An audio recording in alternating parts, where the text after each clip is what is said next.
pénétrer à l'intérieur de la source en relevant très précisément comment était foutu le verre. Et ils ont remonté de 140 mètres. Voilà. Voilà, donc hop, les plongeurs une sont petite rentrés ici. vidéo. On voit, c'est ça. Hein. Ils sont rentrés dans la vasque. 140 mètres sous l'eau, ils ont fait. La vasque fait une dizaine de mètres de profondeur. Hein. C'est là où il y avait les pompes. Ça va, ils sont rentrés à l'intérieur, ici. Elle fait exprès à chaque fois. Moi je fais une vidéo, elle pas les choses de Et je crois 150 mètres, je sais plus, par rapport à la source, derrière la falaise, ils ont trouvé une grotte, hein, mais immergée, pleine d'eau. Ils se sont dit, ben là, ça serait bien d'aller faire un forage à l'intérieur. Donc, ils ont très précisément repéré l'endroit.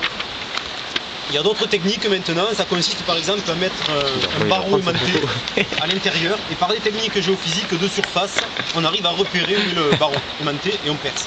Voilà. Bon, là ils ont fait une topographie. Voilà un peu plus près. Là ils sont ressortis. Voilà. Donc ils sont plongés où? De faire des forages. Seulement, c'était quand même un peu idiot de faire des forages d'en haut. Ils sont restés là. Et donc, en fait, donc après ils ont fait un forage. Pour la faire redescendre. Donc ils ont fait ça pour pomper plus d'eau. Lui, ça a été de dire, on va faire une usine souterraine au-dessus du niveau de la source et on fera les forages à partir de cette usine souterraine et non pas à partir du haut. C'est bon. Okay. Donc, comment ça s'est passé?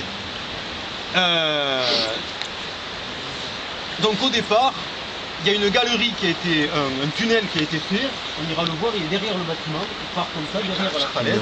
Il y a un tunnel qui a été fait pour aller creuser cette usine souterraine. Okay. Donc, une fois que le tunnel a été fait, ils ont fait rentrer les outils, etc. pour faire l'usine, pour creuser cette usine, qui est une salle immense, hein, c'est vraiment immense. Après, du haut, ils ont percé deux forages qui ont percé le toit de la salle. Okay. Et puis ensuite, avec une technique un peu particulière, qui est ici. C'est comme ça, je veux dire. Voilà. Une fois que vous avez la salle, un forage en faible, 20 cm de diamètre. Autre diapo, monsieur. Par la galerie, ils ont amené un outil. Et après, ils ont procédé en remontant cet outil qui tournait pour élargir le forage. Et il en est là déjà. Ça s'appelle du réalisage, je crois, en mécanique. Ils ont réalisé les pistoles là, et ils ont creusé les deux. Voilà, mise en place d'un laser introduit dans la galerie, et après ils ont creusé deux grands trous en 3,60 m de diamètre. Okay.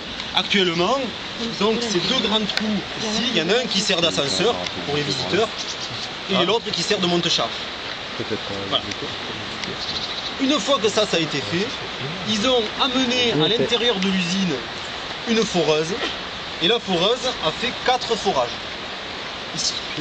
Dans 3 de ces forages, comme vous voyez, il y a des pompes qui ont été installées, des pompes assez puissantes, elles coûtent 200 000 € la pompe.